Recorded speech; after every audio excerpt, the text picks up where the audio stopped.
Sebastian in The Little Mermaid, very topical. No. Oh yeah. Oh, Let me see if I can find there's pictures. Let me see if I can go digging. I have found this photo of me, Sebastian the Crab, oh, I believe circa 2014. Yeah, yes. yeah, pretty great.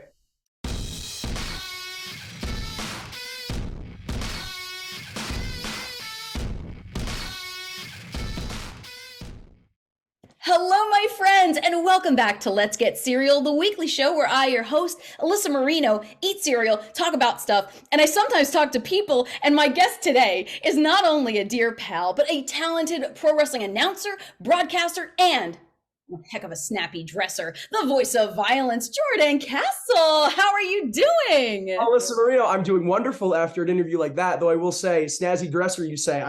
I'm in a t-shirt today. I'm in this Maki Death Kill t-shirt. I'm not dressed too snazzy, so I apologize for not living up to that very lofty intro. That's okay, but like literally, if anyone follows you on social media, they have seen just how snappy you can get in the wardrobe department. So no, I figure if I'm ever off my game with the announcing and the broadcasting, which I try my best not to be, but if I ever am for whatever reason, I think the snazzy dressing is always there to make up for it. It's always there to capture people's eyes. If the voice isn't doing the job, at least the visuals will do it. It's my mind frame at least. and it's good because you really present the whole package. But you know what? Before we even get too far into this, I need to say congratulations are in order as you celebrate your college graduation. So congrats, amazing stuff. Thank you. It's crazy. It doesn't feel real yet. We were talking a little bit before we went on air, and it's crazy. It's crazy. But thank you so much. It's a wild time, my friend.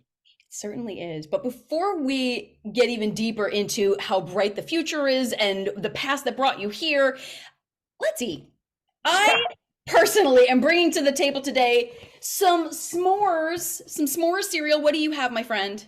So I got a little, I will say, I am typically, not because I don't enjoy it, but I typically never buy cereal at home, or at college, I should say, which has been home for the last 4 years. So this is a bit of a treat. A little dulce de leche cinnamon toast crunch, little funky caramel variation. Did have a bowl yesterday or the day before whenever I purchased it, and it was so good. So I'm very much looking forward to this. Beautiful. Well, I know we couldn't have any sogginess, so I'm ready to add my milk and make it a party. What type? Oh, silk? Is this almond milk, oat milk? This is oat milk, actually. I can't say I've ever tried almond milk, or oat milk, I should say. I've done the almond milk thing, but I've never done the oat milk. The oat milk I've noticed has a bit of a creamier taste to it, which I'm a fan of.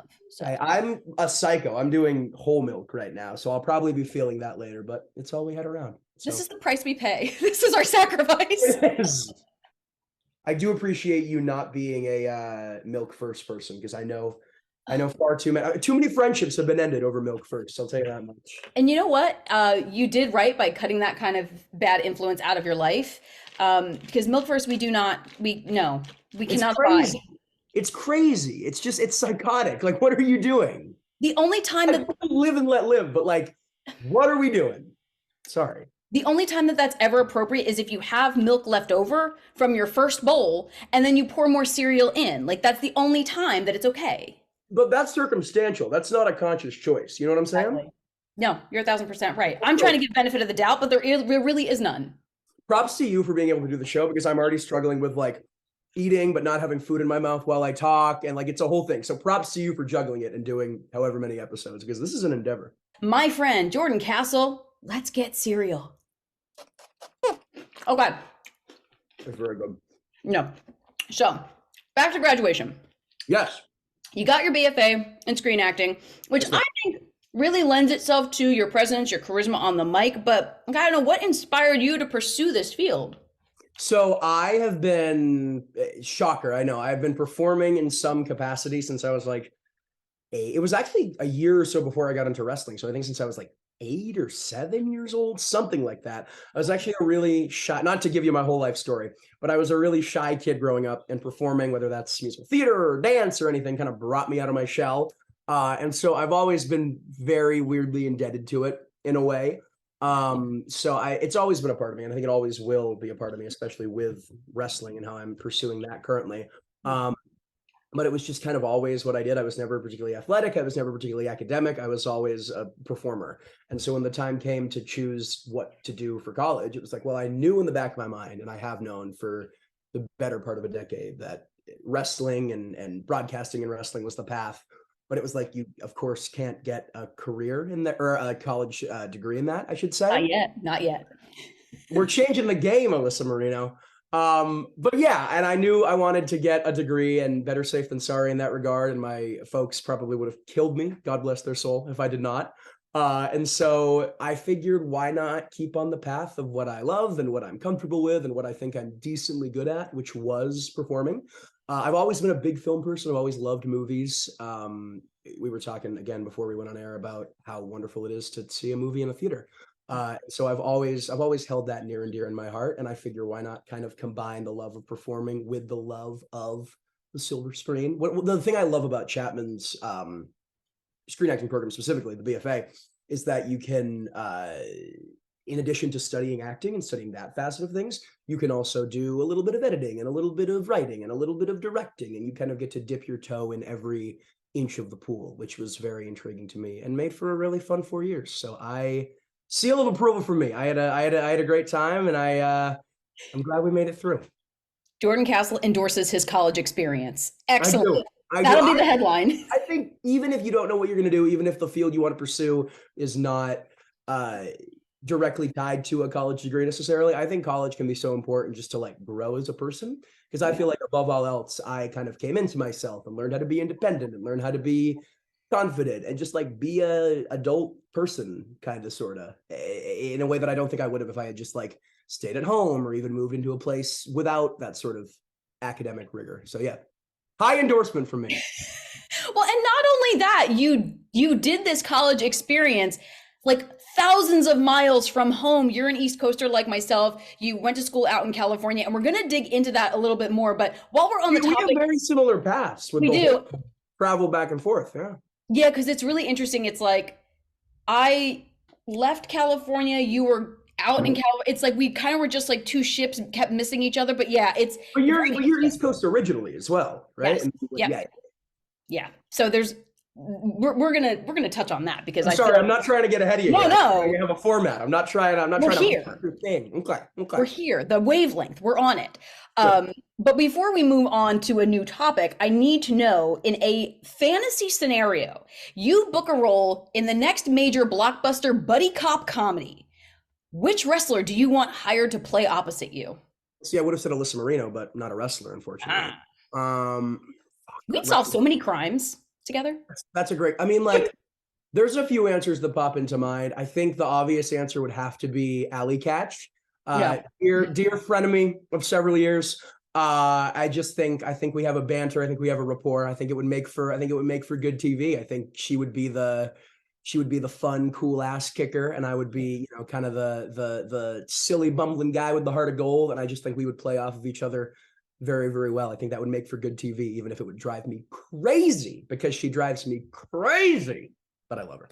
In the best of ways. The best of ways. So we talked about, I know in the past we've had this discussion about the parallels between wrestling and theater. And you, as you said, you're a theater kid like myself, grew up doing so much theater and so many musicals. Are there any particular memorable roles or shows that you were a part of growing up?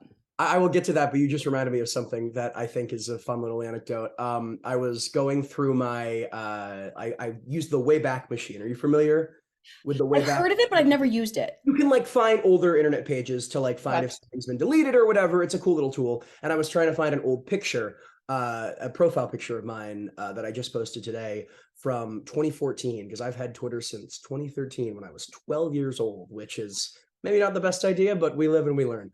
Yeah. And I went back to my Twitter feed circa 2014, and right there, loud and clear in my Twitter bio was, amongst other things, wrestling fan, C Nation member. There were a few fun ones like that, but right smack dab in the middle was theater nerd. And I was like, oh man, we haven't changed. We haven't changed. Mm-mm. What was the question? I've forgotten the question. I just wanted. Oh, no, that's okay. I'm actually glad we got to know about that anecdote because I will wear my theater kid badge with pride. As you should, I think, as you should. Thank you. Memorable roles or shows that you were a part of growing up that like you still recall? Oh man, there's a few of them. Back in middle school, I had the distinction of playing Horton the Elephant in Seussical. For those of you unfamiliar, it's a Dr. Seuss musical. It kind of runs the gambit of Horton Hears a Who, Cat in the Hat, The Grinch, all the big hits. And I was Horton the Elephant there, the Cowardly Lion in The Wizard of Oz, Sebastian in The Little Mermaid, very topical.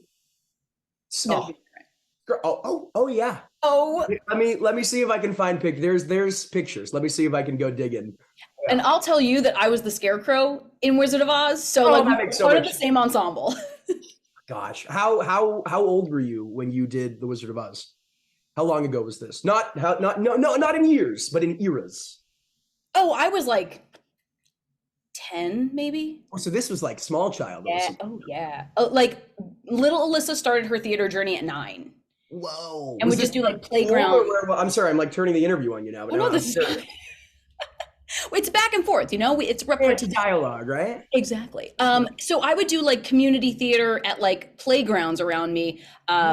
Because I don't think my grade school really had much in the way of like a theater department. So it was all like the neighboring playgrounds that would do theater stuff.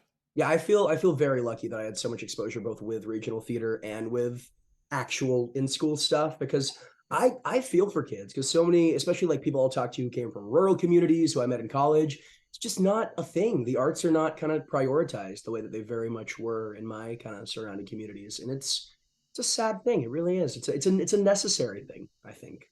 Because I mean, you had even talked about how important it was for you that kind of brought you out of your shell. Like, think Yeah. about how different you would be if you didn't have that outlet growing up, you know? Absolutely, absolutely. And I think more than anything else, just if someone, like I said, I was not a very athletic kid, I was not a very academic kid. So if someone's like that and doesn't have a thing to give them a sense of community and a sense of purpose at that age, it's important. I have found this photo of me, Sebastian the Crab, Oh, I believe circa 2014. yes. Yeah, pretty great. Now, on the topic of childhood, you tweeted recently you're back in your childhood home where you first discovered and fostered your love of wrestling. Here it is. Sure. Do you remember what your first live event was and what the experience was like for you? Yes, first live event was a Raw. It was circa 2009 from the DCU Center in Worcester. And this was when they were doing, I don't know if you recall the guest host era Mhm. of Raw, when they would bring in celebrities and former wrestlers and whatnot, and they would bring them in. It was hosted by, I believe it was like October, November, and it was hosted by Ozzy and Sharon, the Osbournes. Oh, and Yeah. that was like peak Osborne's time, correct? Oh yeah, that was like Love that Johnny and show. Jack and all of them. Yeah, Kelly. I mean, they were running the world at that time. God. They were. And it's funny. I was 8 years old at this point because it was end of 2009, so I was 8 years old. I must admit, as an 8-year-old, did not really know who Ozzy Osbourne was, but I Okay. loved Sharon Osbourne because she was one of the hosts of America's Got Talent at the time, and I was like, that's my girl, dude. Oh, I love it. Okay, so you still were able to kind of connect with your guest host, That's but it. like, what was the overall environment like? How did it feel like for you, 8-year-old Jordan, to be at a wrestling event? Yeah, no, I mean, it was crazy because at that point, all I had seen was WWE on TV, and it feels like this whole other world. Like, it doesn't feel like a real tangible place that you can go to. It feels like a cartoon because that's what wrestling is for all intents and purposes, is like a real live action cartoon. And so to step in there and see the lights and the Tron and the pyro and hear the music and see tens of thousands of other people who were also as into this, if not more into this than I was. It was surreal. It was like very overwhelming, but in the best possible way. I'll never forget that day. It was a very special one. That's beautiful. Now, but it's so cool to me that your journey has, like we had touched on, taken you coast to coast. We talked about the parallels between our paths. Like East Coast is home, but West Coast became home. Now, I would never, ever ask you to choose one over the other, but I will ask you, if you had access to only one region's cuisine for the rest of time, which would you pick? Are we talking like, so I'm in Boston is home. and then California, Orange County, Greater LA area is home back west. Are we talking specifically Boston and Orange County, or are we talking just East and West Coast in general? Because that makes it a lot more difficult. If it's like Boston versus LA, I feel like that's a much easier decision than if it's East Coast versus West Coast. Well, yeah, the coasts are just too many options. So let's say Boston versus LA. Ma'am. Still not easy. No, because I'm a big Italian food guy, Alyssa Marino. You don't get this physique without Italian food. You don't look this Italian without Italian food. One of these, Vinny Massaro, one of these. You are Italian, I assume, Marino. I am indeed.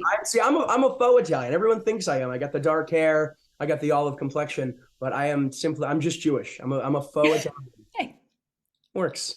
it works. But it's tough because the Italian food is unmatched in Boston and the seafood is unmatched in Boston.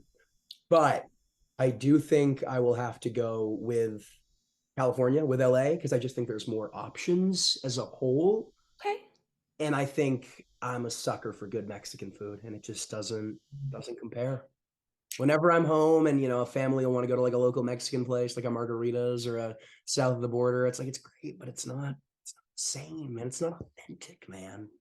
It is tough, but your nail on the head though is that there's just so much diversity as far as your options in the LA area. But is there a particular, I know you said Mexican cuisine, but is there a particular dish or a dining establishment that you're like, no, I can't live without this in my life, and that's why I pick LA? I mean, it's basic. It's a basic answer, but In-N-Out Burger. I mean, come on. Iconic. It's great. And I'm not really a big fast food burger guy. Like I can kind of take or leave McDonald's or Wendy's or any of them. It doesn't really do it for me. But man, there is nothing better than a double, little grilled onion, a little spread, a little pickle. There's nothing better. And it's funny, the entire time that I lived in California, I was a staunch vegetarian, like close to vegan. So I've never even had the burgers from In-N-Out, but I have had off of the secret menu, the grilled cheese. And that was the animal fries. Because they have are you familiar with the animal fries? Oh yes. I have partaken. Okay. Are you still vegetarian? I eat fish now. A pescatarian, as it were. A pescatarian, yes. But never like really wanted to dabble back into the meat world. Like I'm good. So now as we progress, we reflect. I remember the first place that we crossed paths was in the world famous White Eagle for a WWR Plus event about 2 years ago. And it was 2 years. It was probably like 2 years ago exactly now. That's crazy. Wow. And isn't it crazy to think about like where you are now?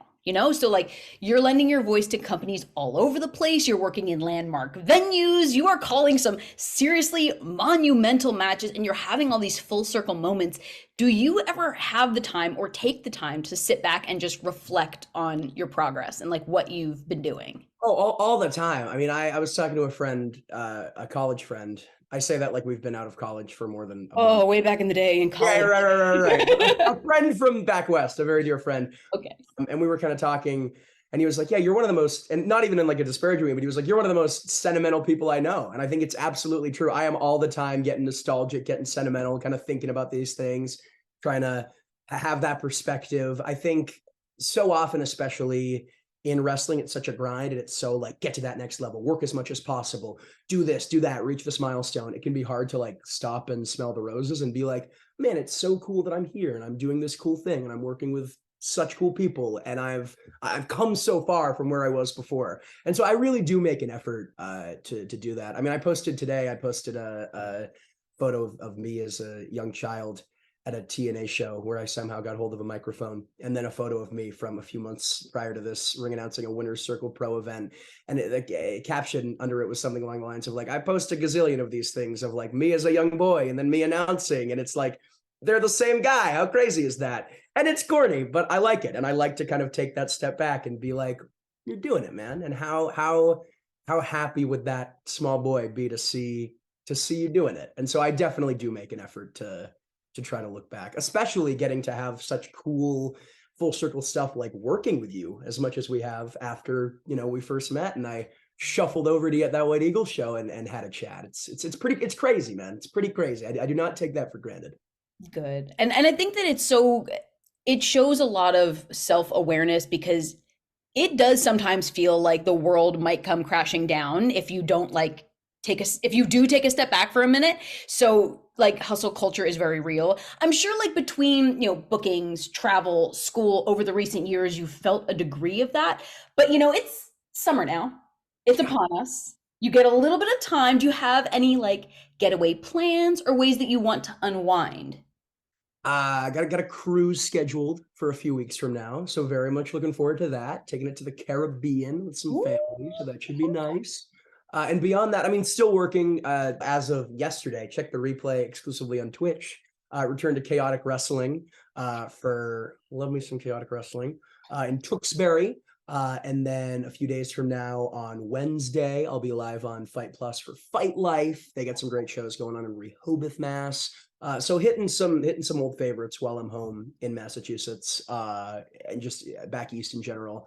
But yeah, I think just trying to relax as much as possible. Like you said, that hustle culture is real, and to be able to just chill out a little bit is very nice and very welcome. So just trying to still work hard, still kind of be in that zeitgeist, but also kick back a little bit, take it easy a little bit, And I know one of the ways on Twitter you were talking about wanting to kind of kick back and take it easy was exploring some literature and going on a bit of a reading journey. I was curious if you had any updates or stylistically kind of what you might be looking for in your perfect book match. Well, yes, I do have to thank everyone who sent in their recommendations. There were some great recommendations. I went to the bookstore yesterday when I tweeted that with the intent of kind of sourcing out some of these suggestions and seeing what I could find, and it was closed.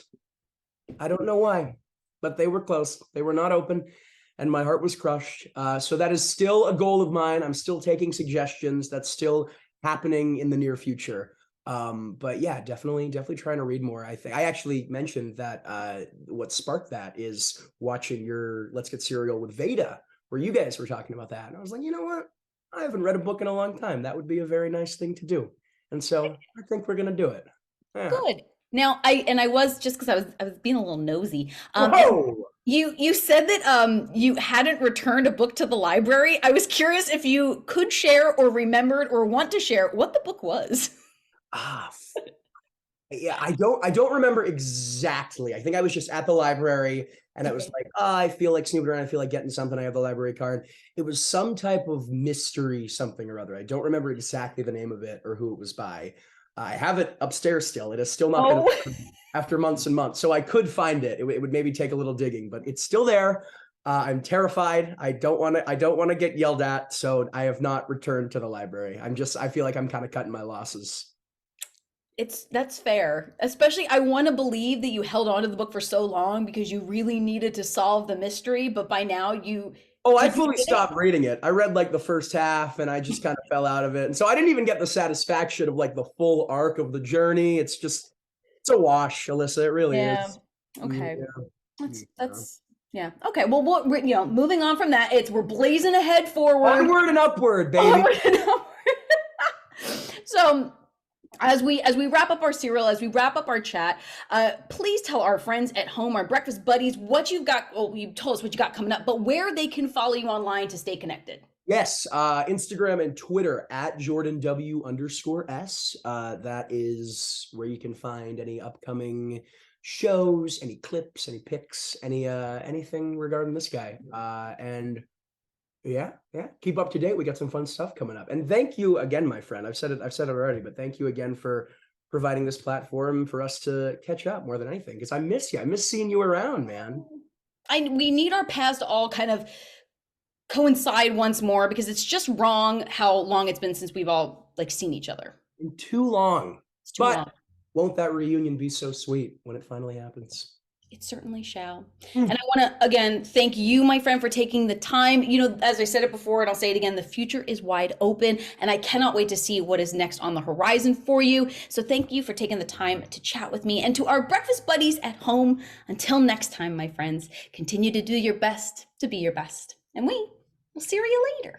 Is this right? Is this how we do it? Is it like this? There we go. Okay.